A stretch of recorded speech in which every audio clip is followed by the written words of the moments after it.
Finishing touch. বাহ দেখ। Good morning everyone, hope তোমরা সকলে ভালো আছো। কালকে ফাইনালি নভ ঘাস কেটেছে। এত ভালো লাগে না ঘাস কাটার পরে, মানে স্পেশালি পরের দিন, মানে একদম ক্লিন লাগে আর কি। কিন্তু এগুলোকে আর সরানো হয়নি, চেয়ারগুলোকে ভাবছি এখানেই পেতে দিই। কালকে আমি আর বিকেলে বেরোলাম না, নভ আর ওই ঘাস কাটতে কাটতে সন্ধে হয়ে গেছিল তো। আর এটাকে প্রতিবার নভ এই ওপরে তুলে দেয় ঘাস কাটার সময়, ওই জায়গাটা মানে সরিয়ে দেয় আর কি, তারপরে আর ব্যাক করে রাখে না। ওই দেখো এসে গেছে, বলছে কি ঘাসের উপর রাখলে খোবলা হয়ে যায়। কিছু খোবলা হয় না, আমি ওই সাইডে কোনায় সরিয়ে দিচ্ছি। হ্যাঁ দেখেছ, মানে নিজে করে তো, ক্লিন করে তো, ওই জন্য পিক পিক পিক পিক করতে থাকে। ভালো লাগছে স্যার, ঘাস ভালো লাগছে, ভালো কেটেছেন আপনি। আজকে ভালো কড়া রোদ্দুর উঠেছে, ভালো গরম বাইরে অ্যাকচুয়ালি। যাই হোক ওটা উপরেই উঠিয়ে দিলাম ওই জায়গাটাতেই, ছেলে যখন খেলবে আর কি, মেবি সামনে নিয়ে এখানটাই নামিয়ে দেবো। ইউজুয়ালি ওপর থেকেই ভ্যাকিউম করা হয়, আজকে এই সব কার্পেট টার্পেট সরিয়ে এই জায়গাটা ভ্যাকিউম হচ্ছে আর কি। এই কোনায় কোনায় প্রচুর মাকড়সা জমে যায় তো, মানে ভ্যাকিউম হয়ে গেছে। এখন নব একটুখানি আর কি ব্লিচ ওয়াইপ দিয়ে একটু মুছে দিচ্ছে, বিকজ এখানে না পুরো ডিম পেড়েছে মাকড়সা। কার্পেটের কোনায় কোনায়, পর্দার কোনায় কোনায়। ডান এই জায়গাটা একদম আবার সেট আপ করে দিয়েছে নব, আর ছেলেকে খেচিয়েছে বিকজ ও মানে যেখানে পাড়া দিতে বারণ করে সেখানেই পাড়া দিচ্ছে। ওর খিচুড়িটা ওখানে বসিয়ে দিয়েছি, আর লাঞ্চে আছে আজকে হচ্ছে কচুটা আর এই যে ডাল, এতটা একটু নবর জন্য পোচ আর কি বানিয়ে দিলে হয়ে যায় ওর লাঞ্চ, বিকজ আমি আর প্রীতি বেরোবো। হ্যালো স্যার, হ্যাঁ বকা খেয়েছেন? হ্যাঁ, এখন কি খাচ্ছেন, জল? হ্যাঁ হ্যাঁ, সারাদিন তাই খেলো। পোকার মধ্যে কিলকিল করে যাচ্ছে, পোকাটার মধ্যে পাড়া দিতে যাচ্ছিল। আমাদের পেস্ট কন্ট্রোল নেওয়া থাকে প্রতিবারই, বিশেষ করে সামারে এত পোকা হয় না, আর মেইনলি আর কি মাকড়সা। কিন্তু ওই ওরা যে সলিউশনটা দেয় হোয়াট এভার, ওরা নিজেরাই বলে যে মাকড়সা মরে না তাতে, ঠিক আছে। তো আর ওই পর্দার কোনা কোনা সবসময় তো দেখা হয় না এভরিডে, মানে ডিম পেড়ে, মানে আমি হঠাৎ করেই দেখলাম। যাই হোক এখন রেডি হয়ে গেছি, আমি আর প্রীতি বেরোচ্ছি, হঠাৎ করেই প্ল্যান হলো। আর বাবার ছেলে বাড়িতে থাকবে, তো নব বলছে যে একা একা বেরোচ্ছিস, দেখ এরকম ফান্টা মেরে বেরোচ্ছিস। ফাদার্স ডে না, মনে হচ্ছে মাদার্স ডে চলছে। এদিকে আয়। ফাদার্স ডে এখনো কালকে, দেরি আছে। ছেলেকে এখন খাইয়ে দিচ্ছে, তারপরে দুজনে মিলে জড়াজড়ি করে ঘুমিয়ে পড়ো। Have fun.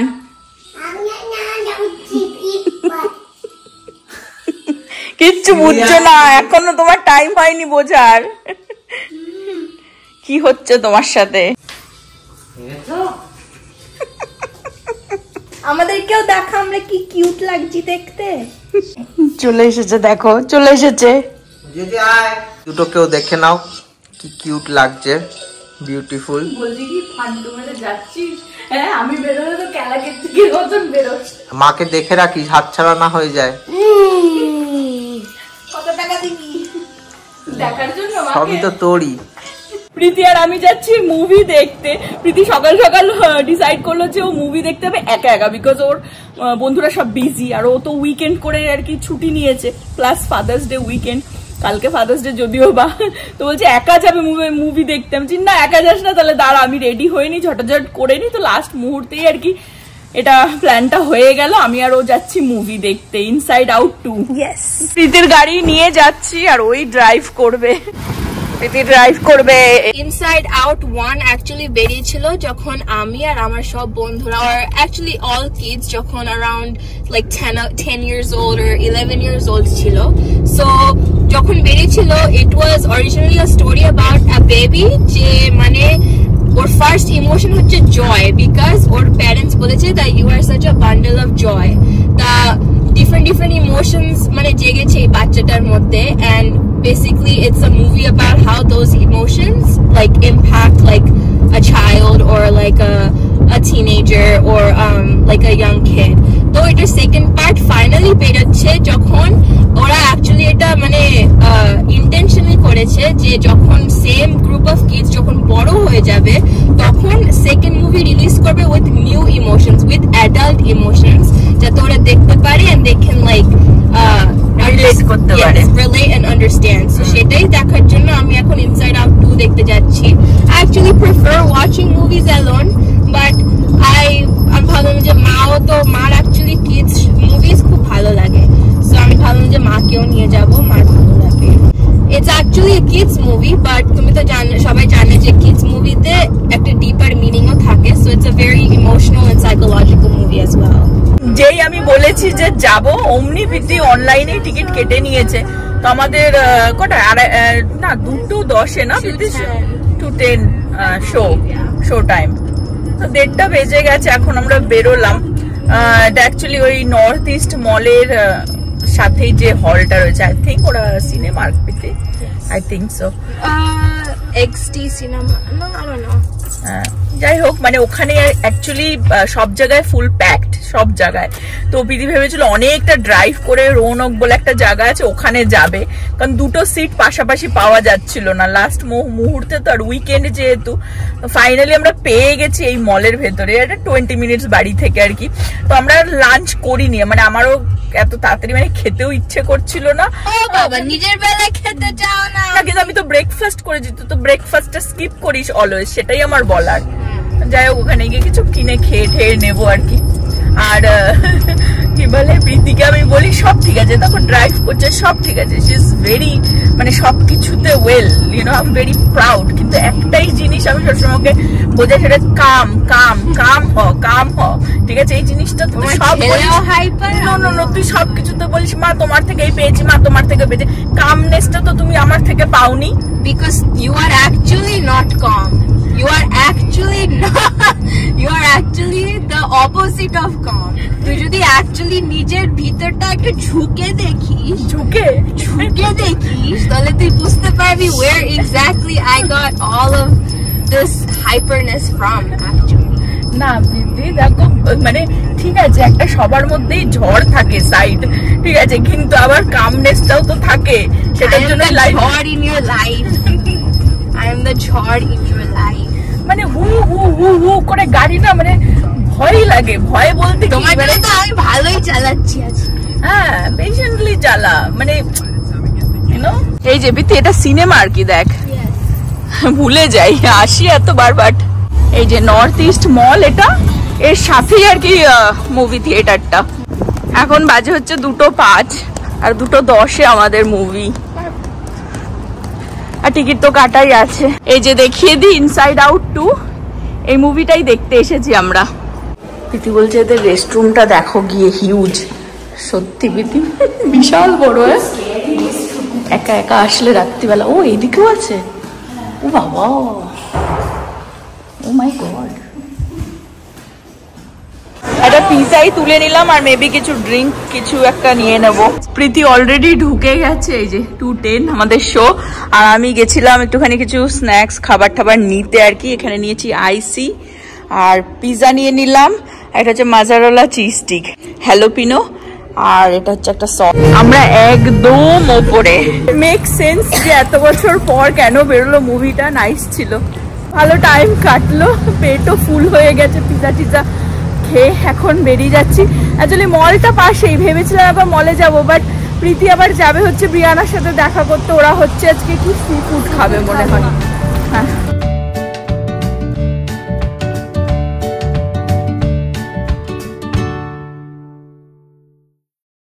প্রীতি আমাকে বাড়িতে ছেড়ে দিল ও যাচ্ছে ব্রিয়ানার সাথে অ্যাকচুয়ালি ব্রিয়ানা সারাদিন কাজ করেছে এখন ওর ছুটি হয়েছে ও আচ্ছা ওরা কুকিং করবে ব্রিয়ানার বাড়িতে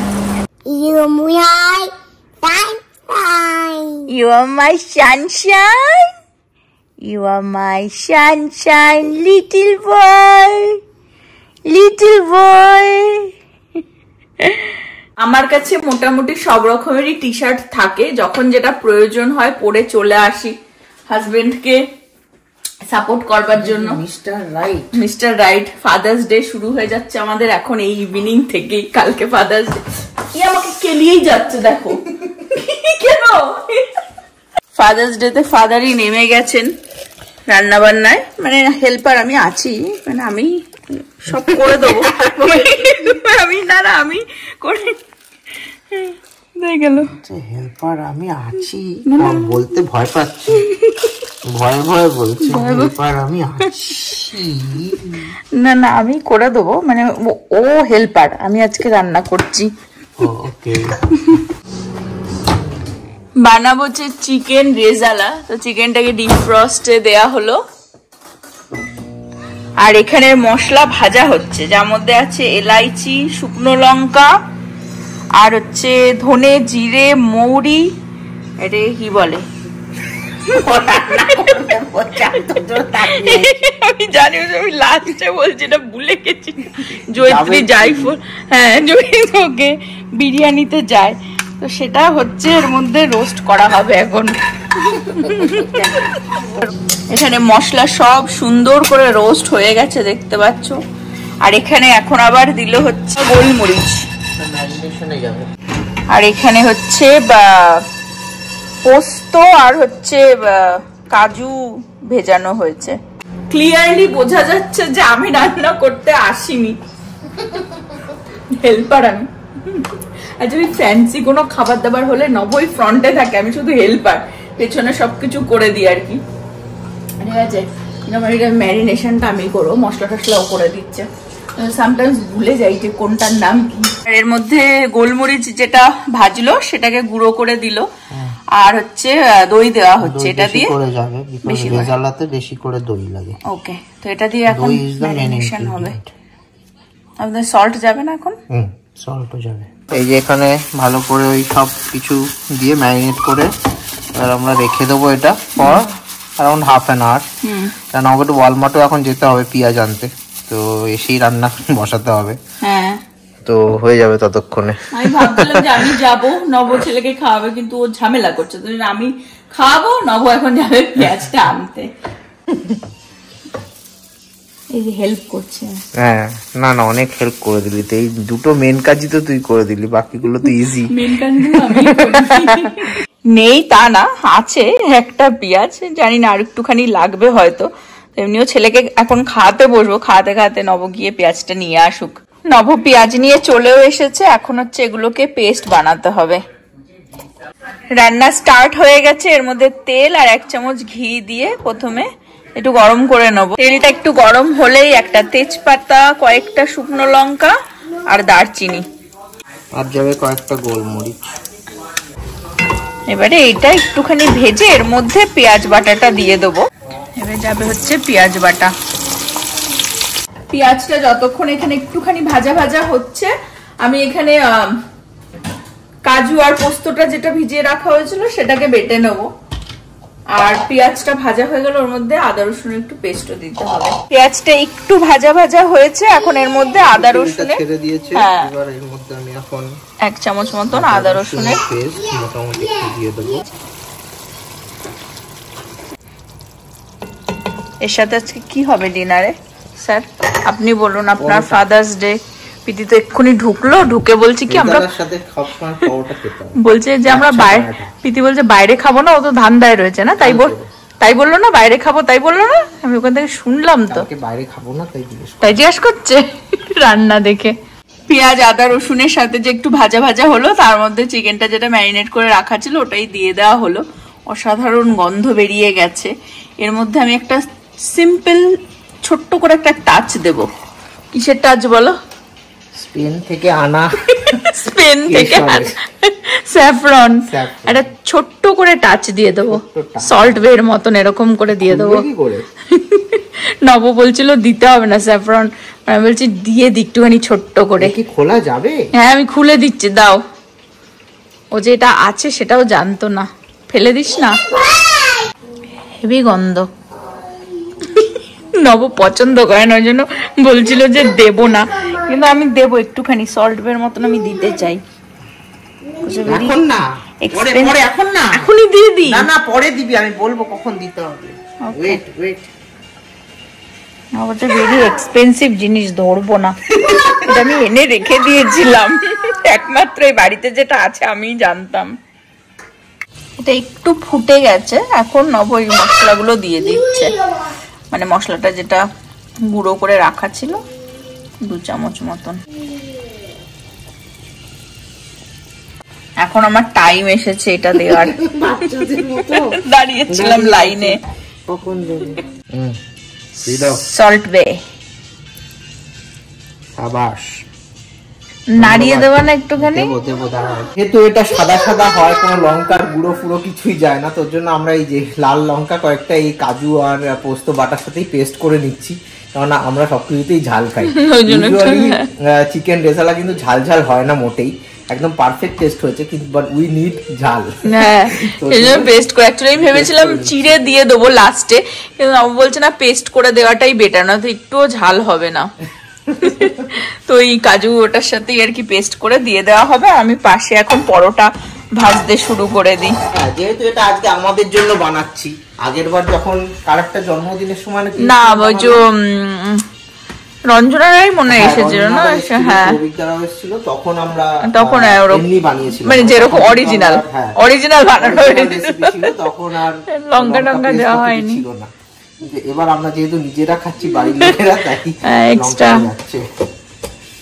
দেখো স্যাফরনের কালার একটু একটু হালকা বেরিয়ে এসেছে, কিন্তু এইটা তো পেস্টটা দেখে মনে হচ্ছে না এটা কাজু পেস্ট, এটা হয়ে গেছে হচ্ছে লঙ্কা কাজু পেস্ট। লঙ্কা কাজু পেস্ট চলে গেল আমাদের রেজালার মধ্যে। এবার একটুখানি ফুটবে, আর নামানোর আগে এর মধ্যে 2 চামচ মতো ঘি যাবে, একদম দেশি ঘি, আর হচ্ছে কেওড়া ওয়াটার। এই পরোটাগুলো এরকম ফ্রোজেন হয় তো, এগুলোকে একটুখানি খুলে খুলে মাইক্রো ওভেনের মধ্যে 10 সেকেন্ড একটুখানি গরম করে নিতে হয়, নিলে এই যে এরকম, তারপরে ওটাকে ভেজে নিতে হয়। তেল দিতে লাগে না তাওয়াতে, কারণ এর মধ্যে এনাফ অয়েল থাকেই। এপিট ওপিট ভেজে নিলেই হয়ে যায় এরকম। নব বলছে বলেতে যেটা লাচ্ছা পরাঠা,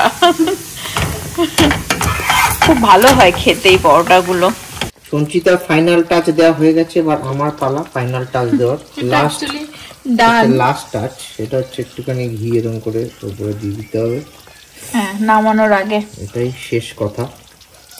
আর একটা কথা আছে, এটা শেষ কথা না, আরেকটা হচ্ছে দিয়ে দাও ওটাও, যেটা শেষ কথা অ্যাকচুয়াল শেষ কথা, এটা হচ্ছে কেওড়া ওয়াটার। লক্ষ্মী ব্র্যান্ডের যে কোনো এই খুব ভালো, মানে মশলাপাতি কেওড়া ওয়াটারটাও এবারে আনা হয়েছে, খুব ভালো এর গন্ধটা। এবার নাড়িয়ে নামিয়ে দিতে হবে, বন্ধ করে দিতে হবে গ্যাস।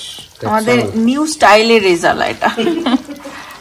প্রীতি তো ব্রিয়ানার ওখান থেকে খেয়ে ঠেই এসেছে, ও চলে এসেছে অনেকক্ষণ, এসে ওপরে চলে গেছে জিজ্ঞাসা করে যে কালকে কি প্ল্যান আছে না আছে। আর নবর জন্য প্রীতি অলরেডি গিফট কিনেওছে, তো সেগুলোর জন্য পরের ব্লগই তোমাদের দেখতে হবে।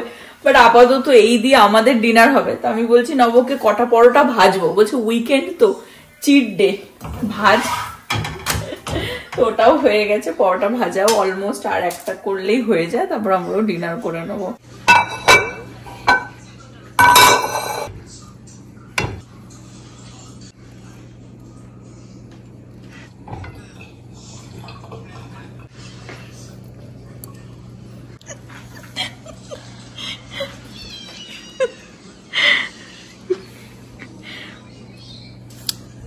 কি করবি আরেকবার দেখা,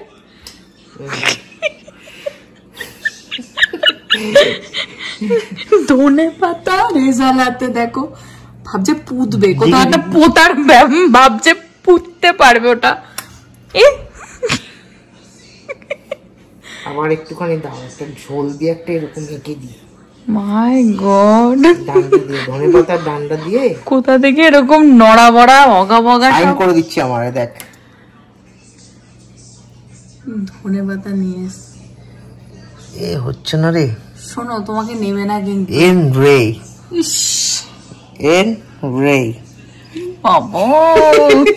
বলবে কি ওখানে কেউ একটা আরশোলা ছেড়ে দিয়েছিল, চেটে নিয়ে চলে গেছে।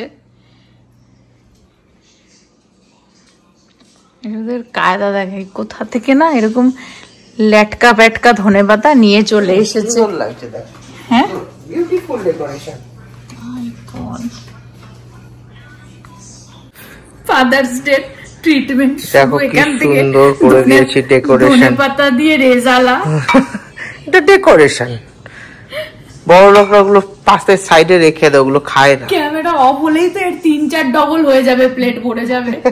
হ্যাঁ ক্যামেরাটা অফ হওয়া মাত্রই ভরে ফুল হয়ে বুকবুক হয়ে লাভার মতন পড়ে বেয়ে চলে যাবে। সাইজ খেতে হবে। ভাই ফিনিশিং টাচ দিচ্ছে আমি, দেখ এটা ফিনিশিং টাচ। বাহ দেখ অসাধারণ। ব্যাস এইটুকুনি খাবি, ক্যামেরা অফ করলেও এইটুকুনি খাবি। ওকে এটা আমার থালা, আমি আরো কম খাবো। এই যে বুড়ো এর খাওয়ানো ডান, ডিনার ডান, রেডি টেডিও হয়ে গেছে। আমরা এখন এই ডিনার নিয়ে বসেছি টিভি দেখতে দেখতে। চলো কেমন লাগছে? অসাধারণ, বেস্ট খাবার। Thank you, happy father's day. Thank you. মনে হচ্ছে মাদার্স ডে চলছে এখনো। মাদার্স ডে অ্যাকচুয়ালি এটা মাদার্স ডে নামে মাদার্স ডে হচ্ছে। পাগল, খুব ভালো হয়েছে। থ্যাংক ইউ তোমাকেও, বিকজ এটা দুজনেরই এফোর্ট।